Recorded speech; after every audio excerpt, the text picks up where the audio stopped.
ხარაგაულის რაიონში პროტესტი გრძელდება რკინიგზის გვირაბის მშენებლობაზე დასაქმებული მუშების ნაწილი სამსახურში დაბრუნებაზე უარს ამბობს და გაფიცვას აგრძელებს. სამუშაო პირობებთან დაკავშირებით მათ პრეტენზიას ადგილობრივი პროფკავშირებიც იზიარებენ. ორგანიზაცია ჩინური კომპანიის მენეჯმენტის შეცვლას ითხოვს.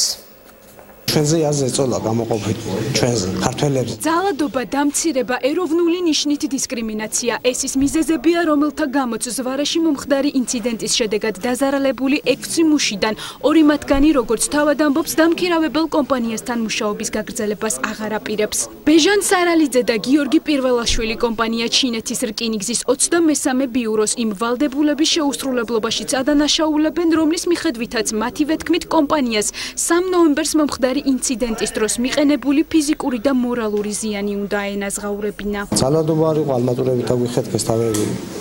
იქ რაღაცა შეყო, რამინდა იქ. ცოტა ყურადღება გამოიჩინა ჩვენს მიმართ, ჩვენს ახსრები აღარ გვაქვს, უკუნელობა გავაგრძელოთ ჩვენი ხარჯებით. სარალიძისა და პირველაშვილის ადვოკატები პროკურატურისგან მუშების ცემის ფაქტში მონაწილე ყველა პირის დასჯას მოითხოვენ. რკინიგზის პროფკავშირებს კი უყურადღებობაში სდებენ ბრალს. უფლებადამცველები ასევე გამოთქვამენ ვარაუდს, რომ კომპანიაში არსებულ ვითარებაზე სხვა მუშები ხმამაღლა ვერ საუბრობენ, რადგან მათზე ზეწოლა ხორციელდება.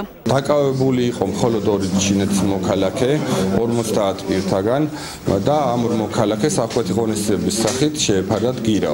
ჩვენ ვითხოვთ მათ მიმართ პატიმრობის შეფარდებას. პროფკავშირებთან გვაქვს ის მოთხოვნა, რომ მათ სრულყოფილად მათი მოვალეობა და ვალდებულება რაც არის, დაიცვან ჩვენი თანამოხალეებს და იქ მომუშავე პირების ინტერესები. არიან ამაზე მეტად დაზარალებული პირები, რომლებიც არ ჩანან და არ გამოდიან.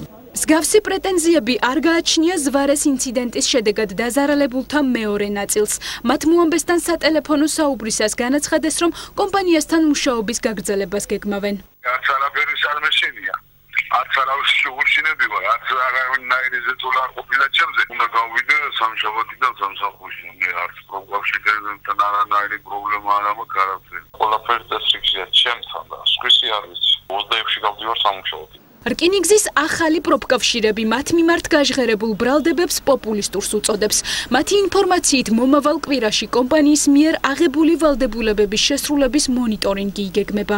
აღებული აქვს კომპანიას ვალდებულება დაუფაროს მკურნალობისა და რეაბილიტაციის ხარჯები იმ დაზარალებულ ადამიანებს ვალდებულება იყო, რომ კომპანია გაათავისუფლებდა უშუალოდ ინციდენტში მონაწილე ჩინურ მხარის ინციდენტში მონაწილე რამოდენიმე ადამიანს. 3 ნოემბერს სოფელ ზვარეში მომხდარი დაპირისპირების მიზეზი შეშის მოჭრა გახდა. გავრცელებული ინფორმაციით შეშა ადგილობრივებმა ტყეში მოჭრეს. ჩინური კომპანიის წარმომადგენლებმა კი ჩათვალეს, რომ მათ მოპარეს, რასაც ჩხუბი მოჰყვა.